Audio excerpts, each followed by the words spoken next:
Hi, everybody. Welcome. We're glad you're with us today. As Marcia said, I'm Barry Whaley. I'm the director of the Southeast ADA Center. Southeast ADA Center is a project of the Burton Blatt Institute at Syracuse University. Thank you again for joining us. This is our third of 4 virtual events.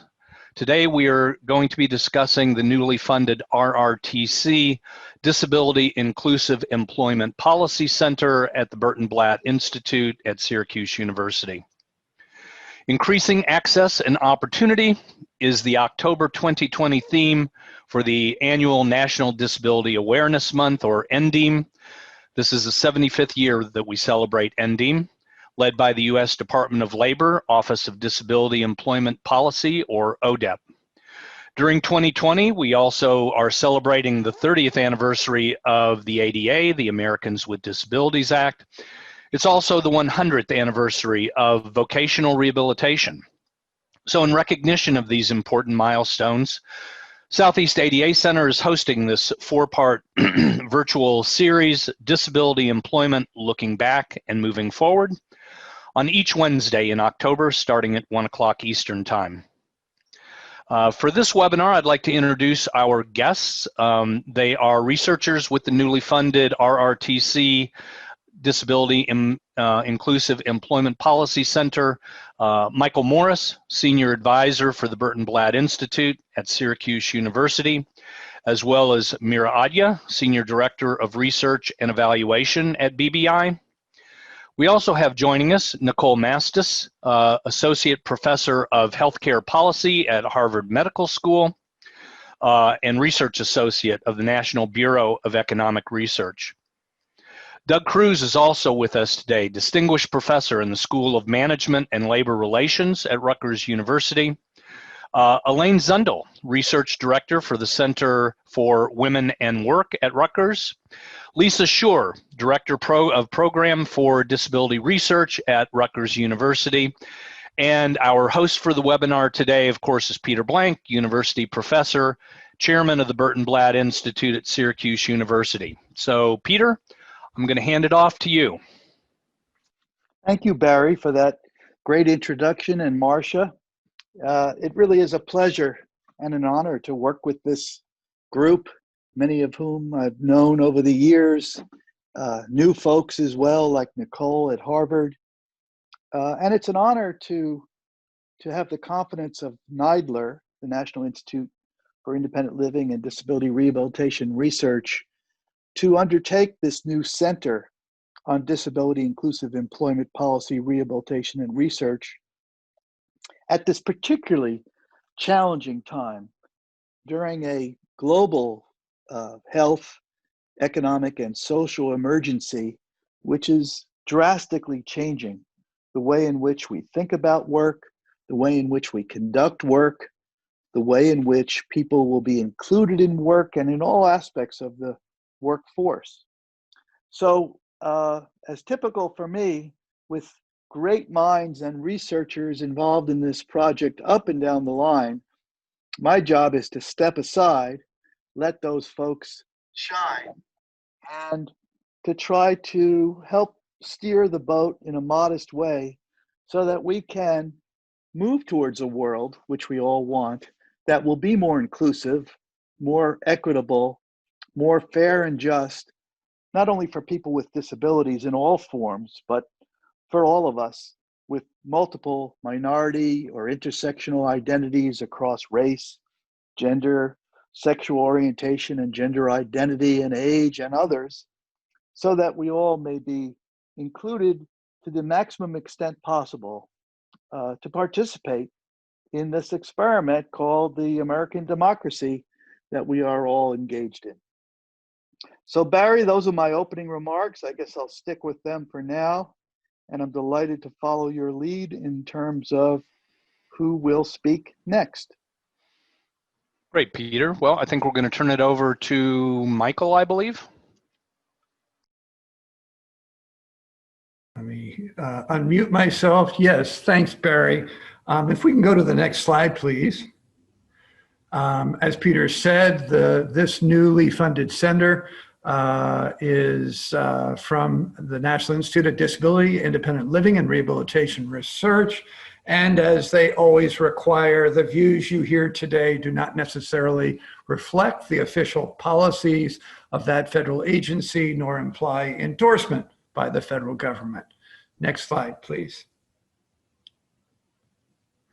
So when you think about this center, NIDLR has been funding an employment policy research center, I believe now going back almost 20 years.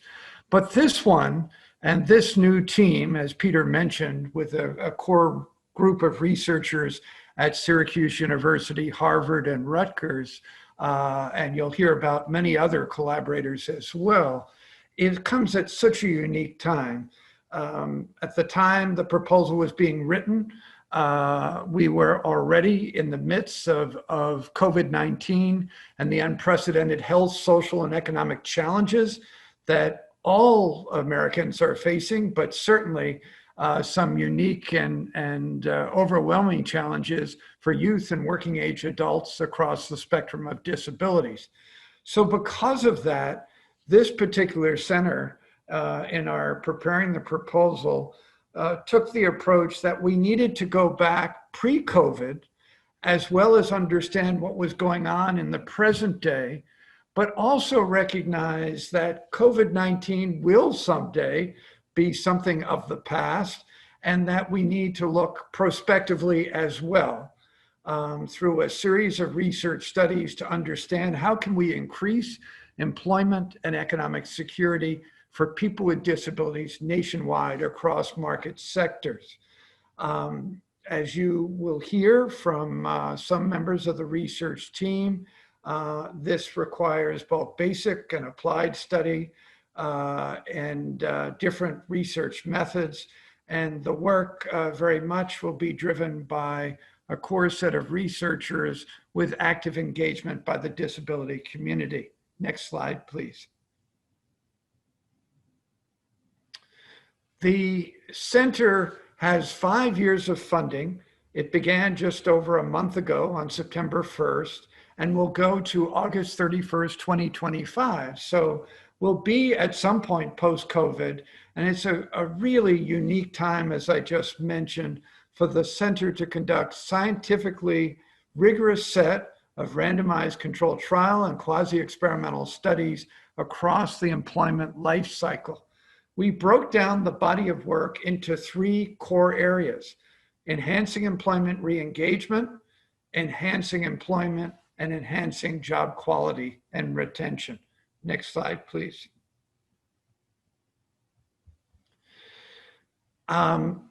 As already has been discussed, there are these partnerships among the researchers, Syracuse, Harvard, and Rutgers.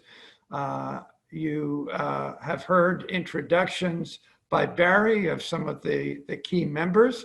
So let's go to the next slide, please.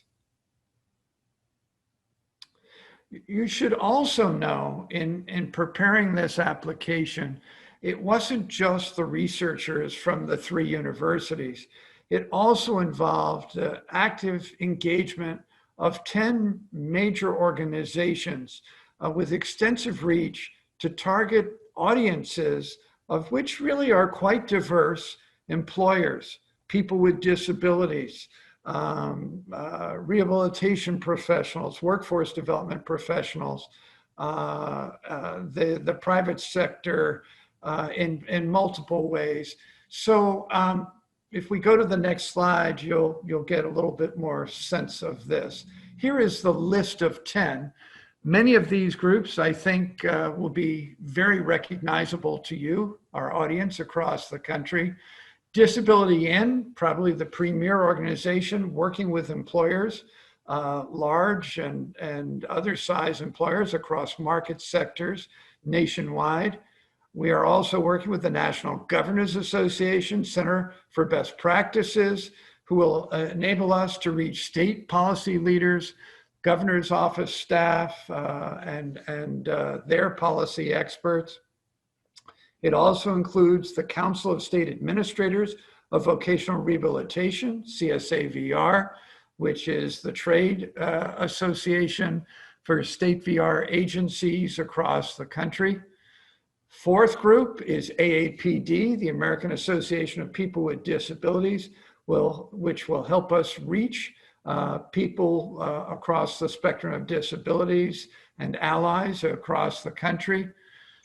Group 5 is ILRU, led by Lex Frieden, Independent Living Research Utilization, which has extensive reach to the hundreds of independent living centers, the directors and their staff across the country. Next, the National Disability Institute, which has extensive reach with both banks and community nonprofits across the country. Many organizations in and outside the disability community who are working on finding pathways out of poverty to greater economic stability for people with disabilities. Number 7 is the ABLE National Resource Center. Hopefully many of you are familiar with ABLE, the Achieving Better Life Experience Law, which created ABLE accounts, of which there are some over 75,000 accounts that have now been open across the country. So the ABLE NRC will help us reach that audience. The Center on Women and Work, which is at Rutgers, will help us also reach out to a specific audience of women and families. Number 9, APSE, the Association to Promote Supported Employment Service Providers across the country. And number 10, the ADA National Knowledge Translation Center. The Southeast ADA Center sponsoring this webinar today is one of 10. The other 9 are scattered in regions covering the full country and will also enable us to reach thousands and thousands of people. What's so important about knowledge translation is this center is about really doing cutting edge research, but it's making sure that research gets utilized, that it impacts policy and programs and practices. Next slide, please. So we want to take you to the understanding of exactly what were the key studies that we contemplated and have now been designed and are part of this new center that will play out over the next 5 years.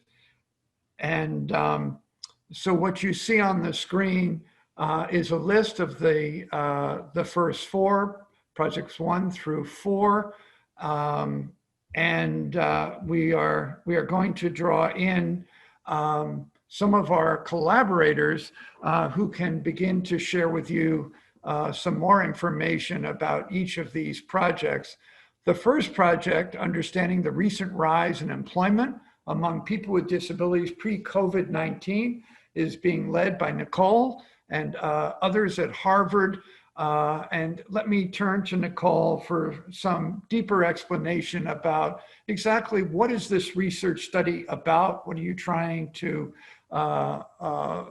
different policies and programs you're going to be looking at, and what kinds of impacts will you be studying? Thank you, Michael. We were really, this project is really motivated by what has turned out to be an unprecedented increase in the level of employment among people with disabilities that occurred during the most recent economic expansion. And many people are probably inclined to attribute it to the strong economy, but what we noticed was that in the wake of other recessions as the economy recovered, there really wasn't this same kind of sustained increase in employment by people with disabilities. And not only did you see employment rates rising among people with disabilities by more than they were rising among people without disabilities, but we saw as well that people were exiting the SSDI program for successful work efforts at higher rates than ever before. And this too was a rather pronounced and sustained trend that really hadn't received much attention and certainly had received virtually no study at all. So what we want, the idea behind this project really is to see if we can use rigorous quasi-experimental research methods to peel apart this increase in employment and identify policies that might have helped fuel this rise in employment. And the idea here, of course, we recognize that it's no longer the pre-COVID-19 era, but if we could understand what worked before, perhaps we can then translate some of that knowledge into helping us understand how an economic recovery, as it begins to play out, as it's already beginning to play out, could be enhanced by policies that that worked in the past. We're looking at 4 policy areas as a start, and they include the passage of Obamacare, the Affordable Care Act, which expanded access to, as you know, public and private health insurance. So that will be one area. What effect did the ACA have on the employment of people with disabilities? Did it facilitate employment at greater rates in this population? We'll also be looking at state investments in home and community-based services. These services are essential services and supports for many people that that may enable employment, and we'd like to examine those in greater detail to see what impact that might have had. We'll also look at state vocational rehabilitation policies, and these policies were intended to expand the use of supported employment services and to serve previously underrepresented disability groups. And we'd like to understand what worked there, and in particular, what were the specific mechanisms that seemed to work best. And then the last area we'll look at is the so-called 1619B work incentive program. And what that all means is that people who are participating in the SSI program can maintain their Medicaid coverage as their earnings rise, even as they might, their SSI benefits are phased out under this special work incentive program. And the idea there is that states around the US have different thresholds at which this protection kicks in, and we'd like to understand that as well. I'll turn it over back to you, Michael. Thank you, Nicole. That's it's one project, but you might say there's enough there.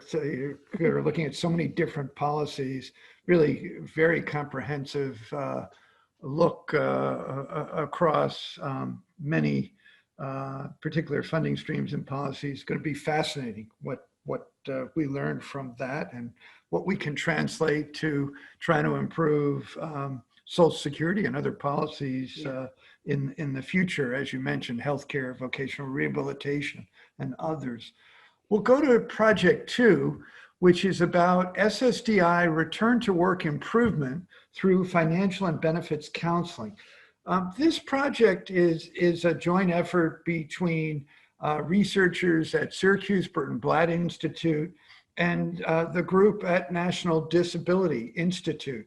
At NDI, there has been the development of an effective approach with the Ticket to Work program. The Ticket to Work program enables people on Social Security benefits to have alternative choices beyond vocational rehabilitation to either try to get into the workforce, become employed for the first time, or perhaps to return to work.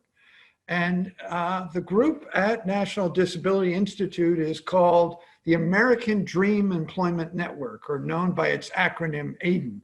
ADEN is effectively managing almost, I believe, 75 employment networks and is working with over 600 Social Security beneficiaries, helping them either get a job for the first time or return to work.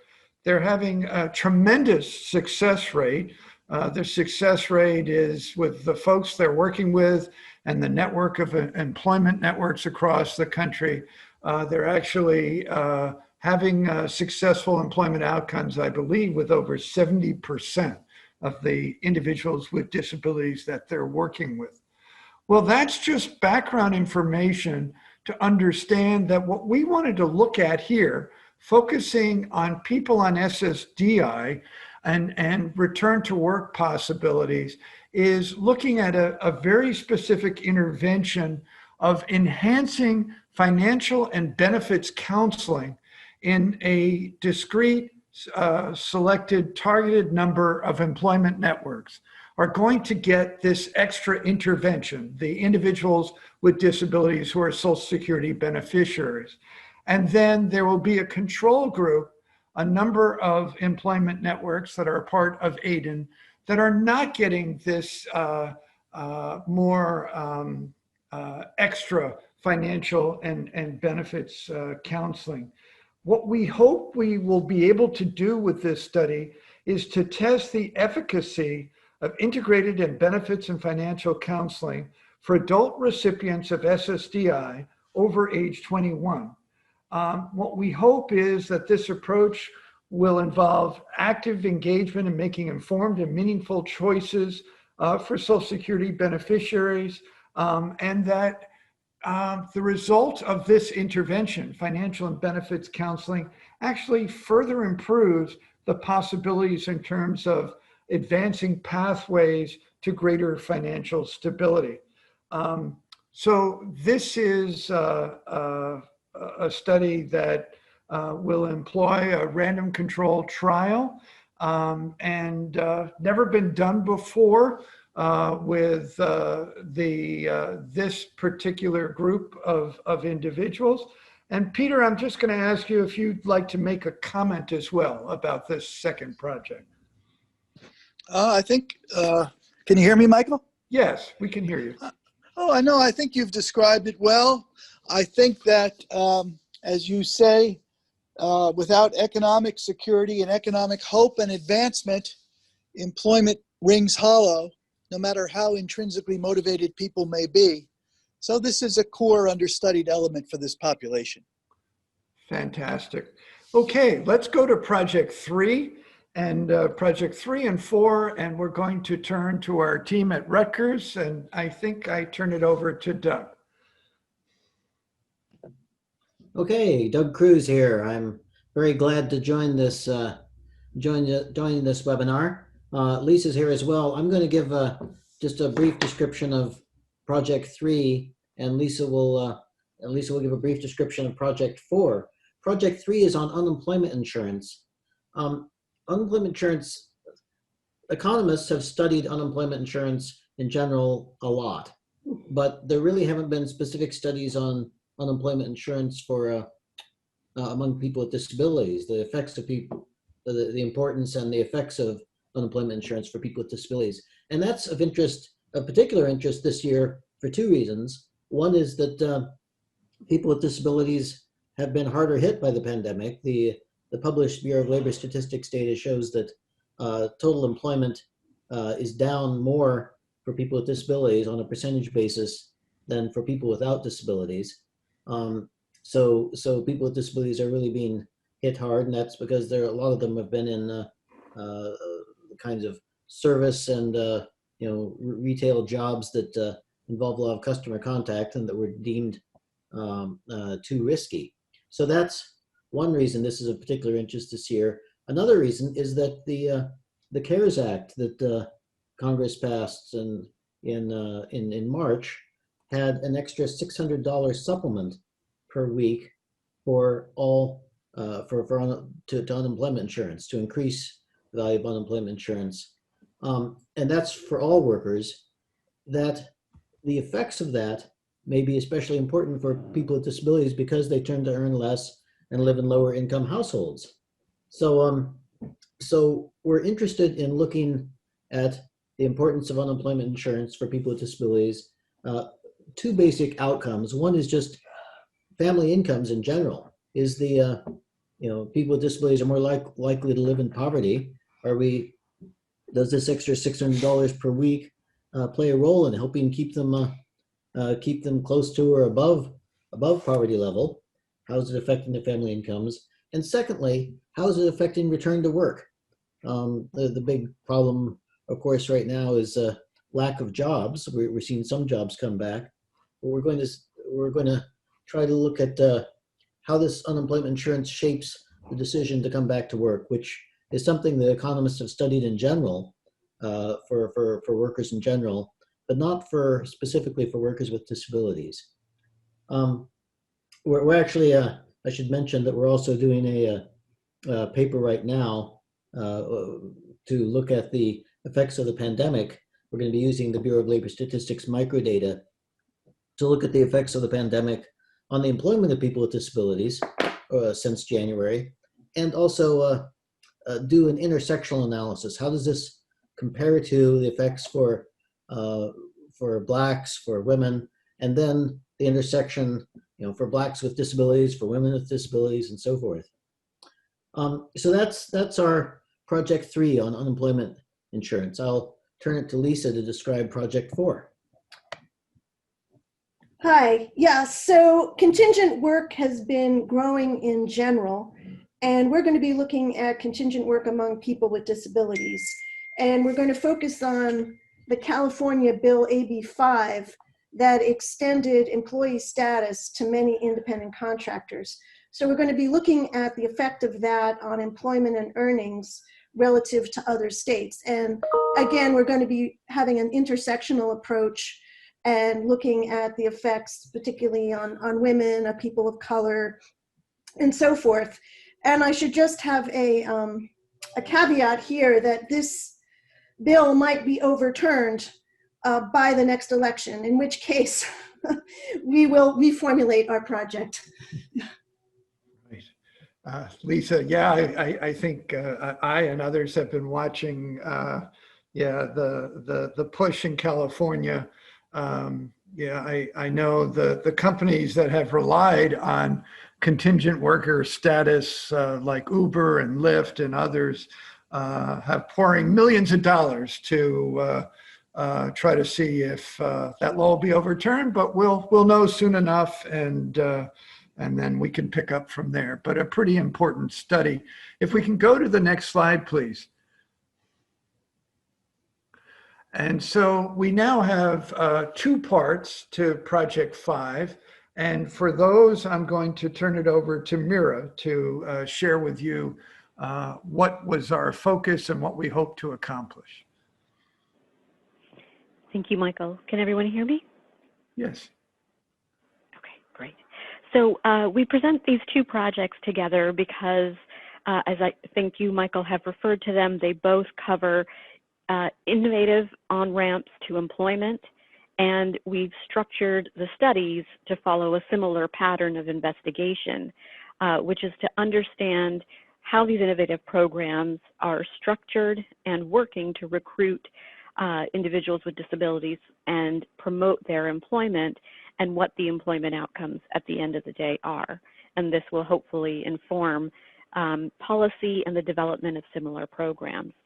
These 2 programs are apprenticeship and entrepreneurship in terms of being part of the supply chain. When we look at apprenticeship, it's a non-traditional path to economic advancement and employment. It combines both on-the-job training as well as classroom instruction with a paycheck. And it gets you entry to a highly skilled job that pays well without a college degree. It is one of the oldest forms of training, and it involves learning under the direction of a senior worker. Because the training is part of the job, apprentices do not have to forego income while learning, which avoids one of the main barriers to receiving training in specialized skills. Apprenticeship has also been demonstrated to dramatically raise workers' wages from the time they complete training, and then they continue to benefit from that over the course of their careers. Prior research on apprenticeship programs in general has demonstrated that an apprentice can earn an average starting salary of more than $60,000, and over their careers they can earn $300,000 more than comparable job seekers. And after apprenticeship completion, 94% of apprentices retain their employment, extremely high retention rates.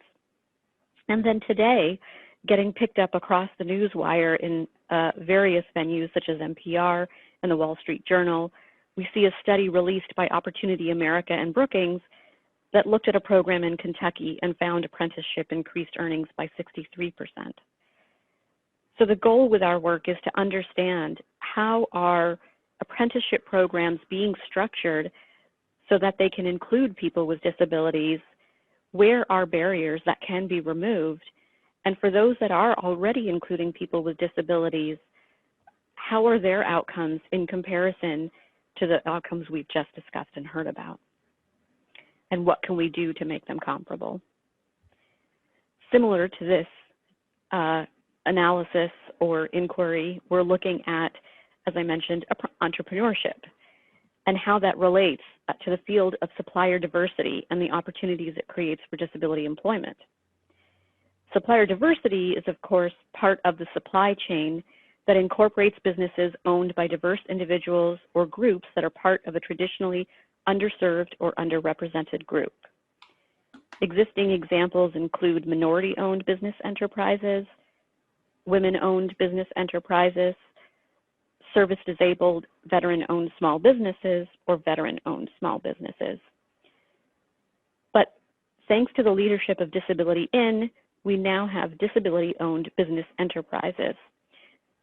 They are certified through Disability In, and a large business can now draw from a pool of small businesses to become part of their supply chain that they know have been certified and insured to be disability-owned, disability-controlled. The certification is recognized by a growing number of states, which have extended their procurement preferences to DOBIs as well, disability-owned business enterprises. So these are opportunities that cut then across both the private sector with large private businesses and the public sector when it comes to state or federal procurement. We will look at how these businesses that are certified gain access to the supply chain of businesses and states, and how that impacts not only their economic outcomes as a business, but creates employment for their employees and sustains it.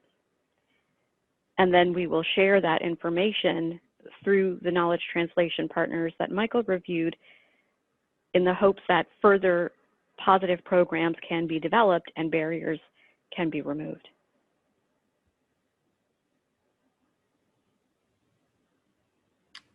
And I'll turn it back to you, Michael. Okay, thank you, Mira. I think those of you listening can get a sense of the breadth and diversity of issues, policy issues that the center proposes to take up, but there are still more. And so I'll turn next to Project 6, which looks at, is going to be looking at paid sick and family medical leave and exactly what are the policy implications for people with disabilities. And I think I go back to you, Doug. Yes, back to me. Glad to talk about this project. There's been growing interest nationally in paid sick leave, and in fact, some proposals to do it on a national basis, paid family leave. The Family and Medical Leave Act provides provisions for unpaid leave, but not for paid leave. Some states have implemented paid leave policies, such as New Jersey, where I'm from now. Where employees are entitled to some kind of paid leave for medical issues, sickness, and so forth. We've got, I forget how many it is. It's like 8 or 9 the states that have done this. What we're going to do is what's called quasi-experiment. Social scientists like these quasi-experiments. We can't do a fully randomized experiment. We'd love to do a randomized experiment where we impose, family leave policies randomly in the population and then look at the outcomes. Well, obviously we can't do that, but we can do a quasi-experiment where we analyze the places where it has been implemented and do before-after comparisons. For example, New Jersey implemented the paid family leave, as I said, and we can compare outcomes for people with and without disabilities relative to the rest of the population before New Jersey implemented it and after it relative to other states that are similar to New Jersey. So pre-post with comparisons to a control group. So we're going to be focusing on the effects that paid leave may have for people with disabilities, in particular for their employment and earnings. Paid leave may, and quite honestly, it may go either way. People with disabilities often have health issues that make paid leave very important. It may help them maintain employment. But to be honest, it could go the other way as well if employers are reluctant to hire workers with disabilities because they're afraid the workers may end up having to take these leaves and cause disruptions in the business. So that could go either way. So yes, we'll be doing an analysis using census data, the American Community Survey data, millions of observations on individuals, looking at all 50 states, doing comparisons on the family leave and paid sick leave as well. Should I go on to the next project? Yes, thanks, Doug. Okay. Go on to projects. Okay. I'll talk as well about the minimum and sub-minimum wages. Minimum wage is another topic that economists have studied. I was going to say studied to death. There's been literally hundreds and hundreds of studies on the effective minimum wages, but not focused on the effects of minimum wages on people with disabilities. And that could be very important because people with disabilities, if minimum wage has an effect, it tends to have an effect on the lower skilled workers, people with lower education, less training, and so forth. And people with disabilities are disproportionately lower skilled workers with lower levels of education. So we're going to look at the effects of minimum wage legislation. And here again, we're comparing among states, as states are allowed to establish minimum wages higher than the federal level, and many states have done that. So we can do pre-post comparisons, those quasi-experiments again, comparing states that where the minimum wage went up to otherwise similar states where the minimum wage did not go up, and looking at outcomes, in particular the employment levels, but also incomes of and poverty rates among workers with disabilities. An extra twist to this, if that's the right word, is that the federal legislation that established the minimum wage, the Fair Labor Standards Act, back in 1939, allows employers to pay a sub-minimum wage to workers with disabilities under special circumstances where there's a measurement of productivity and the workers are found to have say only 50% of the productivity on some task of a worker without a disability, then they can be paid 50% of what the workers without disabilities are paid, and that may be less than the minimum wage. So they're allowed to pay some minimum wages. This is often used in sheltered workshops, places like Goodwill and so forth that establish these for people primarily with developmental disabilities. This has been very controversial in the disability movement, and one of the big policy discussions is whether to end that sub-minimum wage provision. It's called the 14C provision. And in fact, I just noticed that the Biden campaign is saying that they are pledging to remove that. So that's a big policy issue. We don't know much about how sub-minimum, if I can say that right, sub-minimum wages affect the employment earnings of workers with disabilities. If we get rid of the sub-minimum wage, as Biden wants to do, is that just going to destroy a lot of job opportunities for workers with disabilities? Or is it going to raise their wages and raise their incomes and put them on a par with other workers? So we're going to be doing, once again, quasi-experiment, looking at states that have higher minimum wages and those that don't, and also looking at some states have phased out, like Vermont and several others have phased out support for sheltered workshops that pay subminimum wages. And we'll be looking at those policies and seeing how what outcomes look like for people with disabilities in those states. Great, thank you, Doug. And go on to Project 8, which is about looking at telework, which of course in this environment today of COVID has taken on new meaning. And let me turn to Elaine to talk about this project. Hi, thank you. So the idea is similar to what Professor Cruz just mentioned, that we will be also using a natural experiment to examine how home-based work for workers with disabilities has changed as a result of the COVID-19 crisis. You know, we know that telework is definitely more popular now, and firms have been more creative in finding ways to accommodate workers' need for telework. And so we want to know if this has also impacted the rate of home-based work by disability status. So we'll be comparing pre-2020 telework to post. Hopefully by 2021, things will have improved a bit. But we'll be comparing 2020 to 2021 to see whether this has really changed working arrangements and improved the ability of folks to work regardless of disability status, to work at home.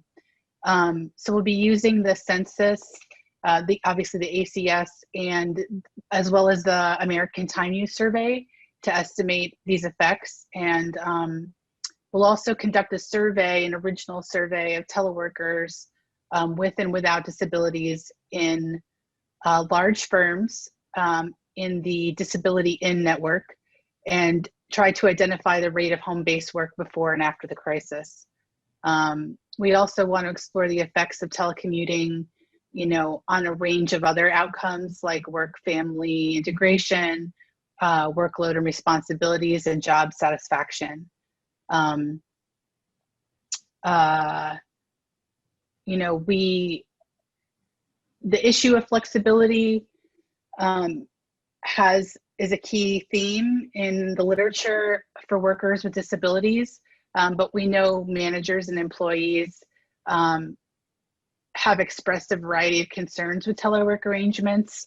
Right now, everyone, you know, people seem to believe that telework is a panacea for everybody with work-life balance issues, and for those who care for workers with disabilities.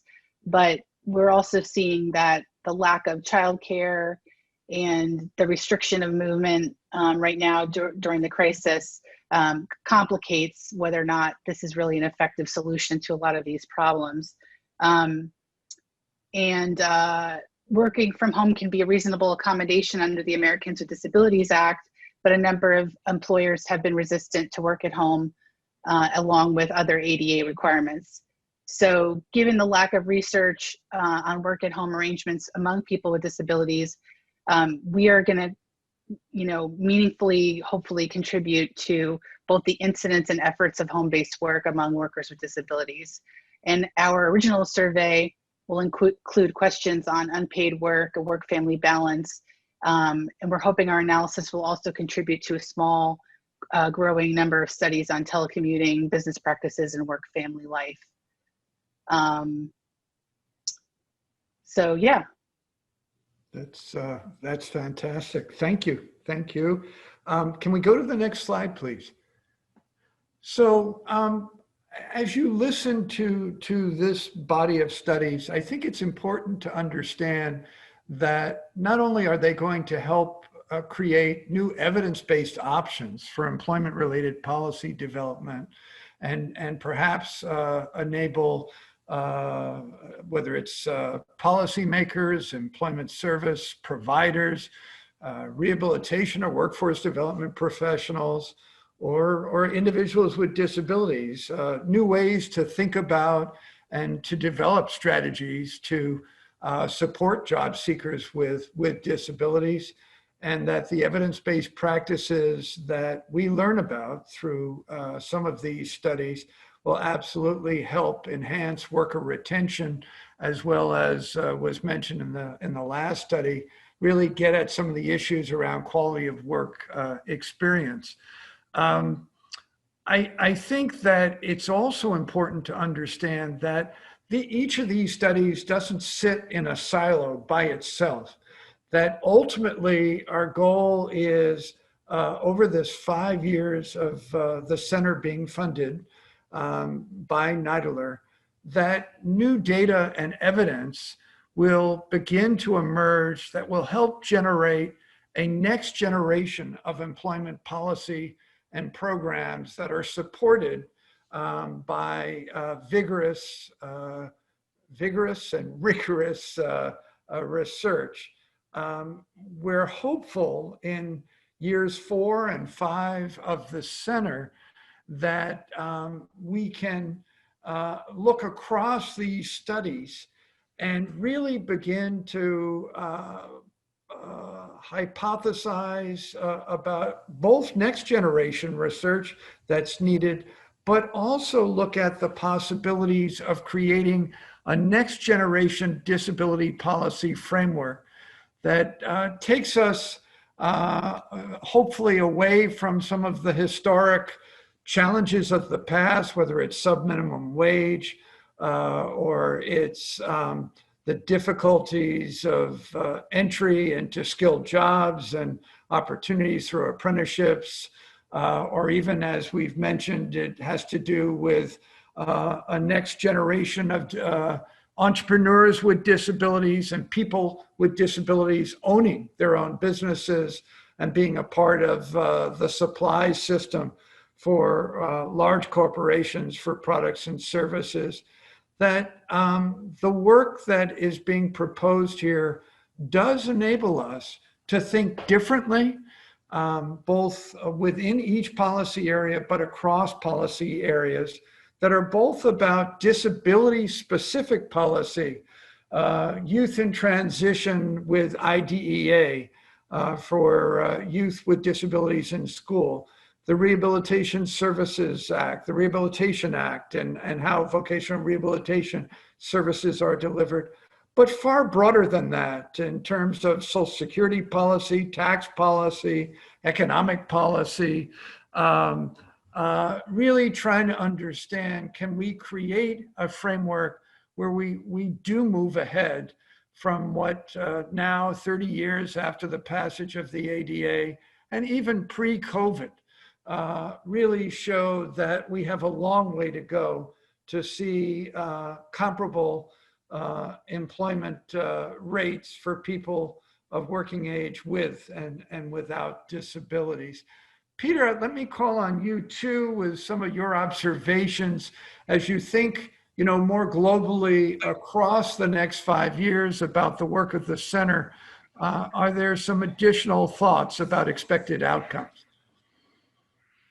Well, thank you, Michael. What a fantastic discussion. Clearly, given the environment we live in, besides COVID and the terrific reassessment, reckoning of racial issues, Black Lives Matter issues, Me Too, the findings and the analyses clearly are driven by this intersectional approach.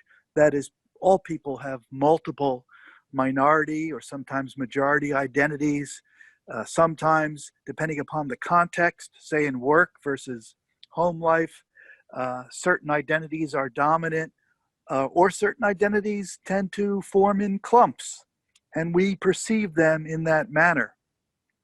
So clearly we have to take all these issues in the context in which we're grappling with today.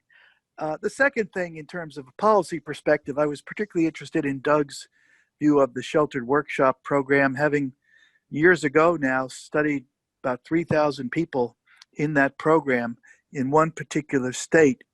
It always struck me that it was as much a funding policy confused issue as it was an empirical issue, in that many sheltered workshops exist, but could also be, for some, day rehab programs, rehabilitation programs, the whole range of things, but for the particular funding mechanism in which providers have been set up, they result in these below minimum wage, basically, centers.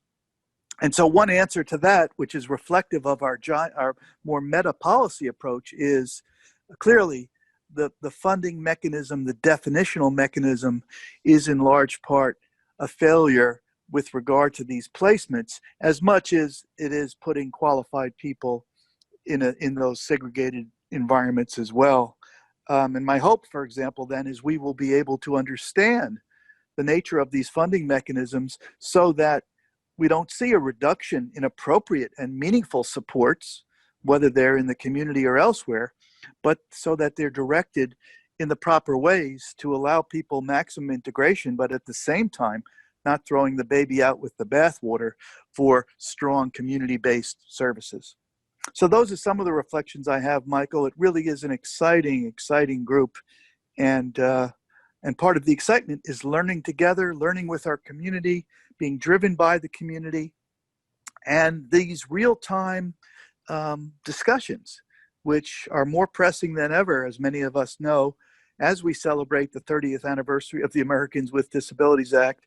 Our world is very much the same, but in many ways different than it was when that law was signed into practice. And I only hope that we can continue those aspirations for economic self-sufficiency, independence in living, and a lack of segregation, of course, for all individuals across the spectrum of disabilities.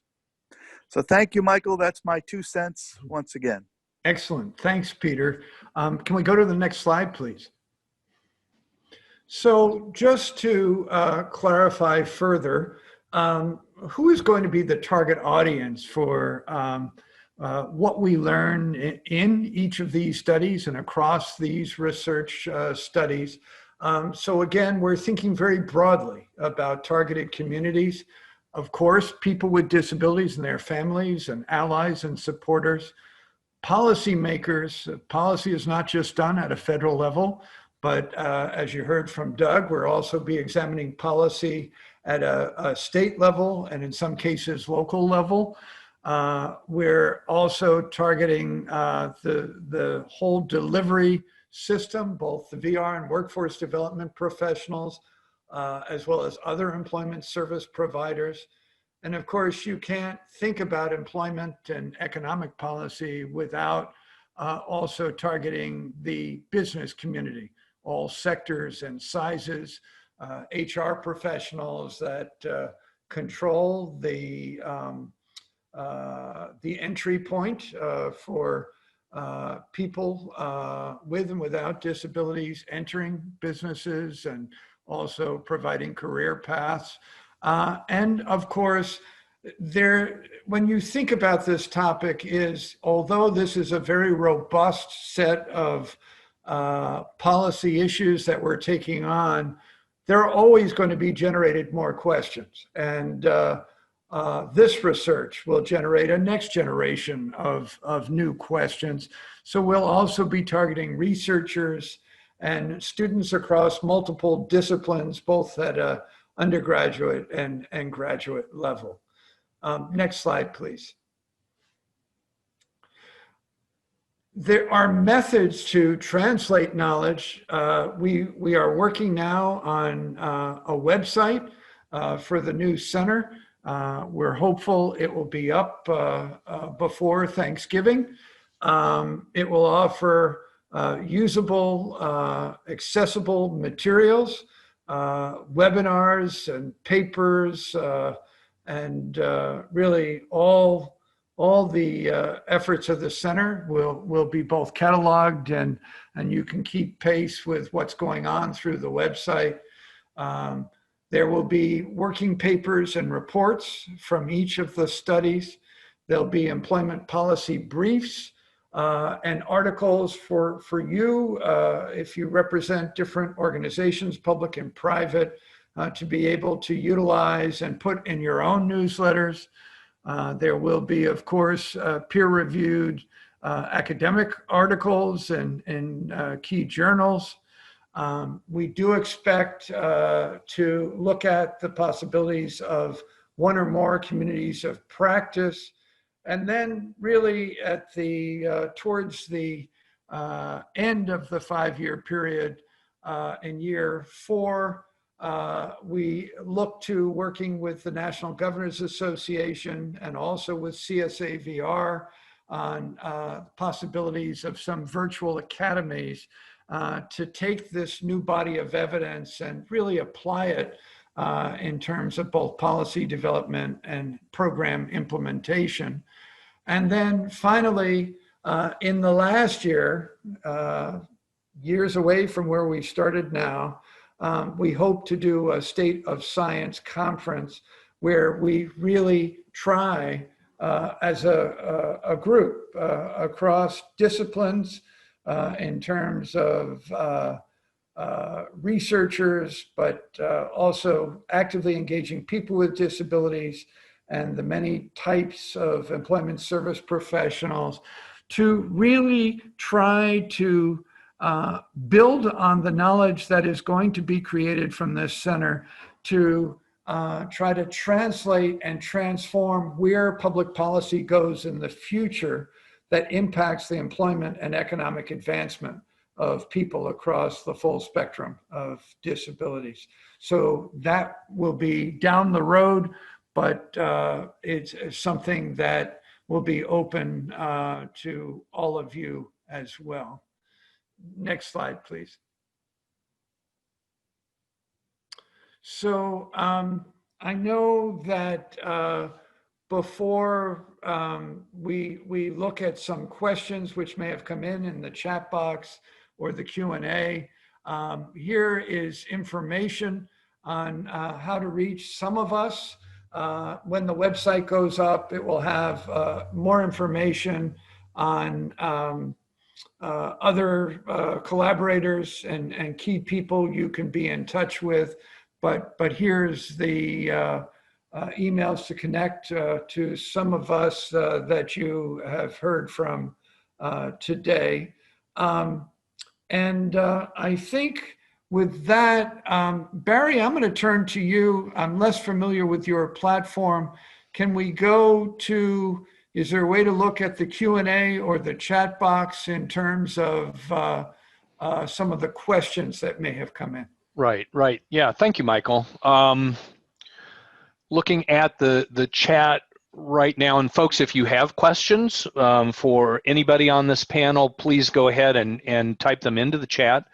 The first question I think you answered was from Jennifer Hicks. Hi, Jennifer. She was curious about our knowledge translation.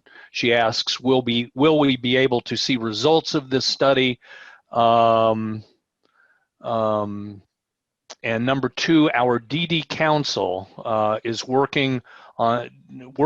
developing on a benefits counseling project, not necessarily a question, I think, but a statement. So I think you answered the knowledge translation, and especially when the website is up and running, I think we'll be good there. I don't know, Michael, if you have anything to add to the knowledge translation activities that we may have forgotten.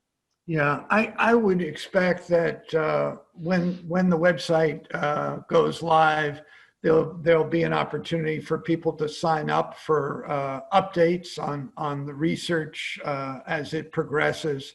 On the one person who you mentioned, I think with Developmental Disabilities Council, if she's particularly interested in the study related to financial and benefits counseling, she can write me at my email that's on the screen, and certainly be glad to provide some additional information and see if we can be of any support to that council.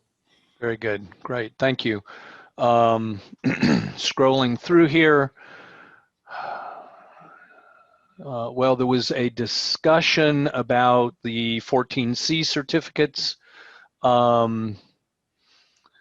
Trying to decipher it. During COVID and using government funds of training, there's a discussion of a training center. Lot Industries that just eliminated their 14C sub-minimum wage certificates. Staff took a pay cut, but hopefully they will stay afloat.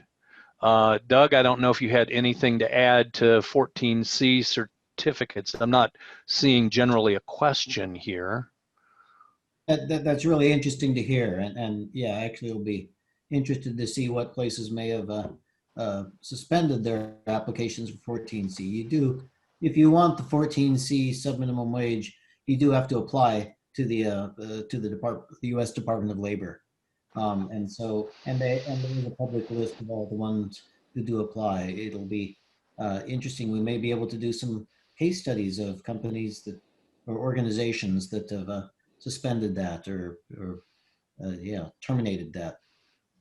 Yeah, that's interesting. Yet another unexpected benefit of a worldwide pandemic may be the necessity of eliminating 14C.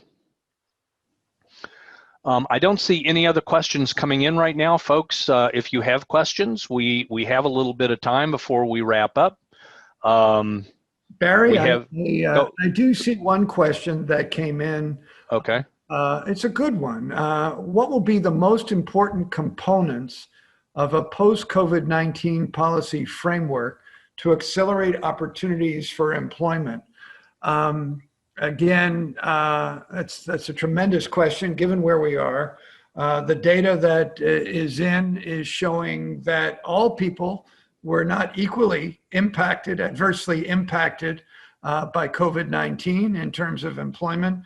People at the lower end of the economic ladder were hurt more. And we have data to know from Department of Labor and Bureau of Labor Statistics that people with disabilities, and particularly people with disabilities at the intersectionality of disability and race and or ethnicity, were impacted the worst, probably again, because they were in more service jobs, not white collar jobs.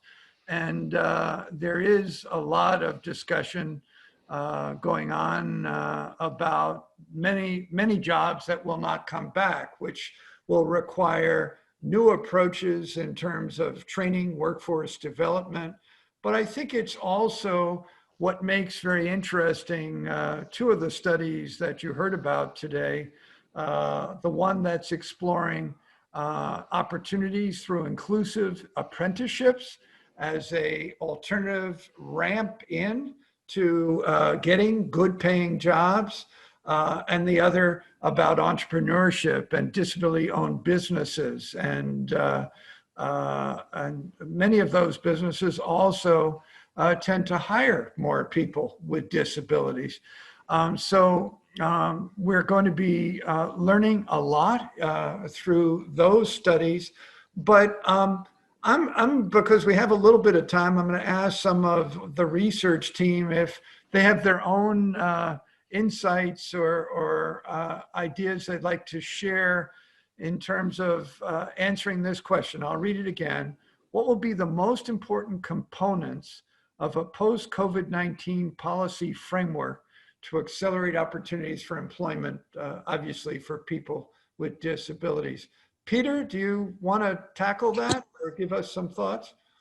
Well, I can give some preliminary thoughts. I just sent around to our group a non-published article by a colleague of Nicole's at the Harvard Medical School, who has estimated, if I read it right, that as a result of COVID, about 2.5 million life years have been lost. I have to check whether that's just the United States or not. So one big issue is we're in a race against time. We do not have time to waste, because if we don't mitigate those sorts of trends, which obviously are related to employment life, to wellness and disability, and to benefits programs, huge implications for the long-term viability of benefits programs, then we're in big trouble. And moreover, most sadly, many people will die prematurely, and many of those will be in poverty. So that's not meant to be a sobering or downer sort of a note. I think the positive spin, if there is one, is we have begun, we're on it, and I hope that in a significant but modest and incremental way, we can begin to address these challenges with the type of immediacy that is really needed in that regard. So that's again 2 cents from me, Michael. Comment by others. Nicole may know the colleague. His name is Eldridge. I'm not sure Nicole is still with us, but Nicole, if you're there. I'm here. She is. Oh, you I'm are. here. I'm Great. here. Great. Yeah.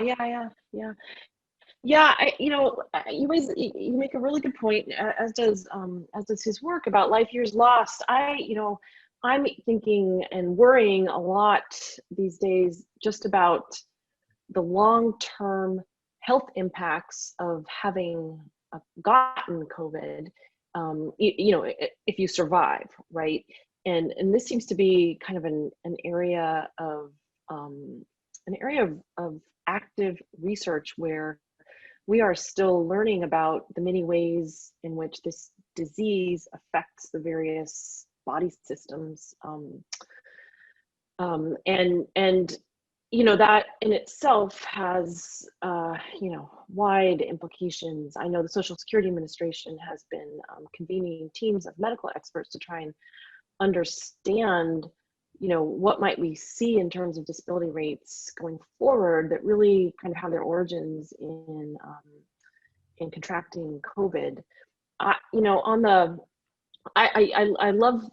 love Beth's question. And I have to, my first kind of thinking here is that, boy, if we knew the answer to that, and boy, do I wish we did, we wouldn't have such great need for the research that we'll all be undertaking. I feel like that's really kind of been kind of a missing framework in this area is, kind of both, big picture and kind of micro level thinking about this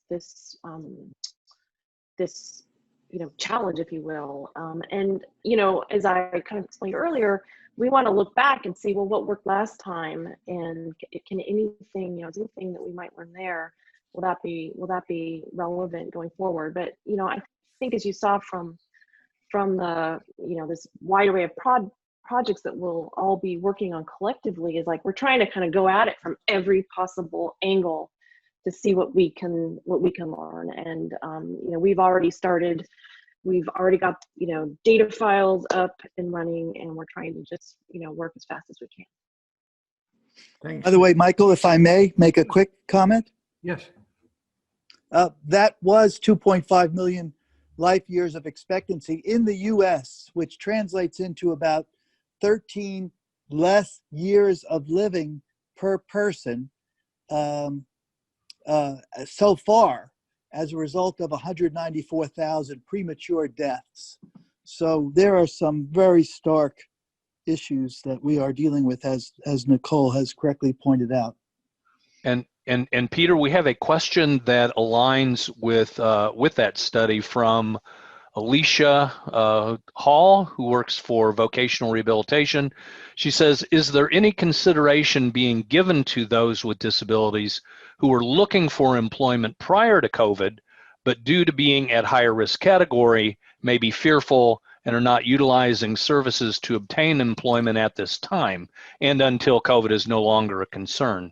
So I'll throw that out to you in the panel. Well, that's a brilliant question. I've litigated that and lost already, representing, working with lawyers who were representing, I was providing the expert testimony, individuals who were going to take the California bar examination with disabilities who were, quote, COVID susceptible, and they would have to take it in person. And the whole issue with the docs involved, the medical doctors and others, was trying to assess in this quasi-employment context, what were the risks to these individuals with particular disabilities of attending this work professional function in situ. And for various procedural reasons, we did not prevail. But increasingly, those types of questions will come up. And as part of reasonable accommodations, of course, under the ADA, the question is, will we continue to see types of remote work? And as Doug and Lisa and others are studying, that may vary tremendously as a function of the type of work, education, wage levels, and so forth. So very good but complicated question. Defer to others, Nicole, Doug, Mira, others. Oh, I could jump in here and actually just backtracking one quick sec to the previous question about the theme, for post-pandemic disability policy. I actually think one theme, and maybe this is obvious, goes back to what Elaine was talking about, the flexibility angle. I think the flexibility in terms of work from home, but paid leave and so forth. I think flexibility is an important issue for everyone, but especially for people with disabilities. And I think that's a theme that will tie together a lot of the policy. Regarding this current question, Alicia's question about the people with disabilities who are looking for employment prior to COVID, that is actually a really interesting issue. And we will be looking at how the pandemic has affected not just employment levels, but also unemployment rates.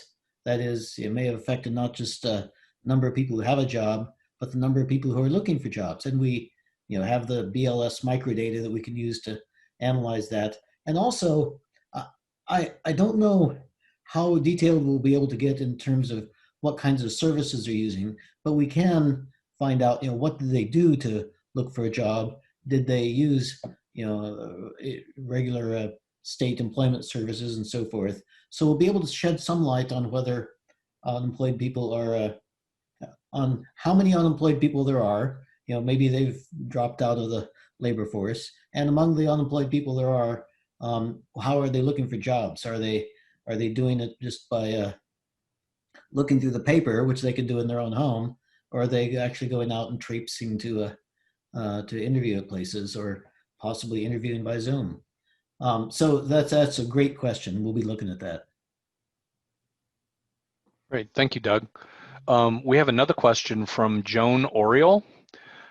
Joan is asking, how are potential employers being addressed and informed, I presume as a result of the studies?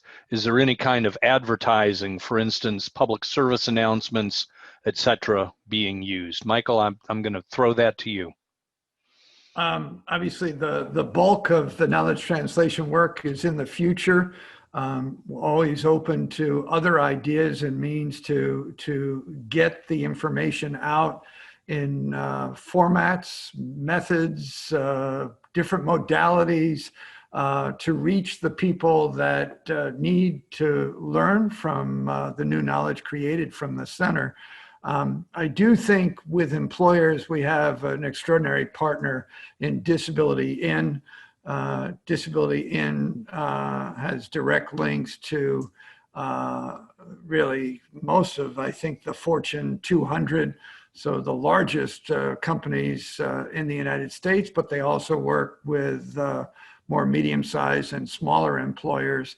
And they will be a key partner to try to reach the business community and hopefully help them craft new strategies that open the doors for people with disabilities who are qualified to come into work. I think some of it will be about flexibility of what are essential functions of the job in the future. Will be very different perhaps in a post-COVID environment. But we're open to your suggestions, and just write us if you have thoughts on additional ways that we can reach people who are policymakers and in the public sector and decision makers in the private sector. Thank you, Michael. We have actually a statement, but I think it's a very good one that our panel may want to comment on, from Suzanne Ossenbaugh. Suzanne says, "We've worked so hard to get our people out of their home And since COVID hit, they are back in with all the fears of going outside. I wonder how this will affect our people, presuming people with disabilities, in the long run, health-wise. This is Michael. I'm not by any means a health expert, but I think just in the past 5 days, I begin to see more articles about survivors of COVID who are seeing long-term health challenges that so much more needs to be studied of those who survive. Of course, for people with chronic health conditions, people with disabilities who are even more susceptible to adverse consequences of being COVID victims. It's a huge area to work in. The delivery of healthcare services is changing, and how what services will be reimbursed, both in the public healthcare system, Medicaid, Medicare, but also private insurers and through employers. Private insurance recognizing its few visits are person to person. Telehealth is bigger than ever before.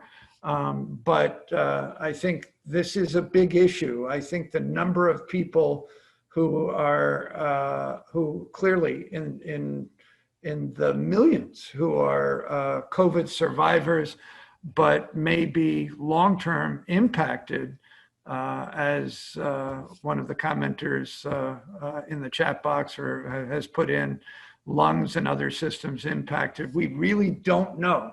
And this doesn't even begin to touch the challenges from the mental health side of prolonged social isolation and what's that impact on people already with disabilities and chronic health conditions, but others who from isolation are facing new challenges.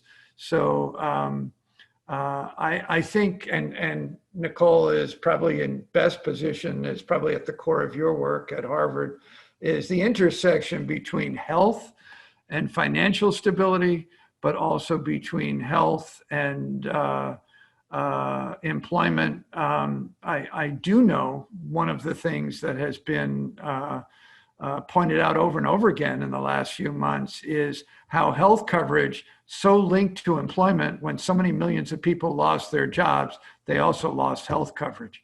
And so perhaps in the next administration, we're going to see finally the attention it deserves is solving short and long term the healthcare needs of all Americans. But others may want to add.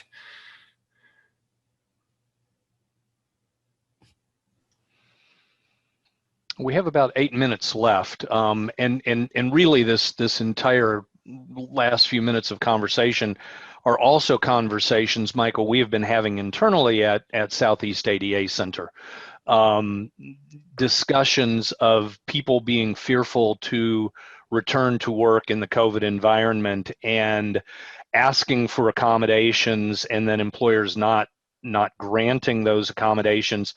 And then as a result, people are no longer qualified individuals if they're not performing the essential functions of the job.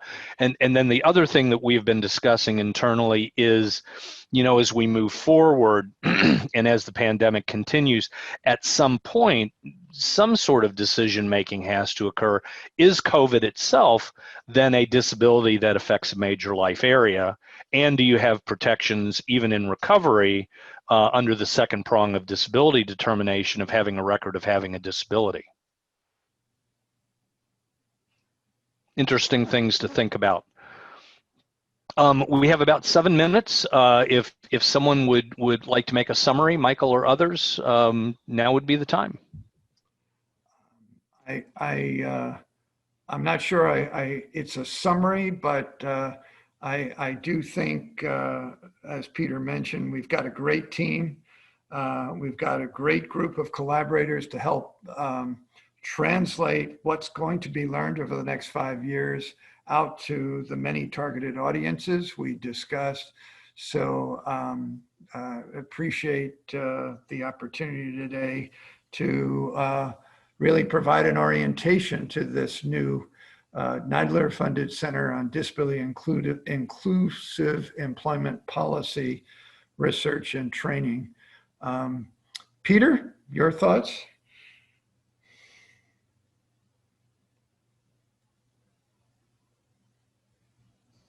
Nope, I'm good. You're good. I've said enough already. All right. Anybody else? Just closing comments. Well, this is Doug. I'll just say we're very excited at Rutgers to be part of this. Looking forward greatly to diving into these data sets and collecting new data, and look forward very much to making these results useful to people with disabilities, because that's what it's all about. Of course, we'll publish an academic article or two about this, but but the really important thing is to make sure this helps improve the lives of people with disabilities. So we're looking forward very much to this.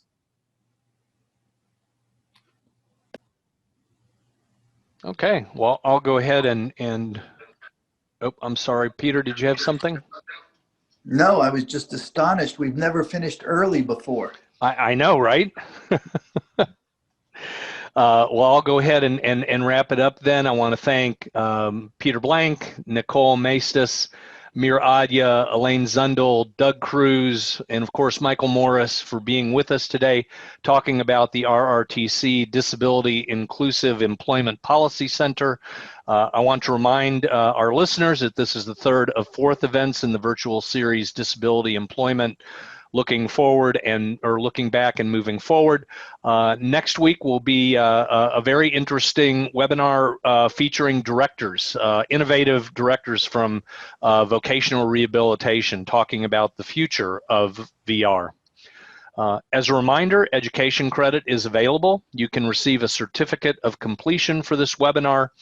To receive that certificate, you must meet 4 requirements. Number 1, you must have been registered. Number 2, you must listen to all of the webinar.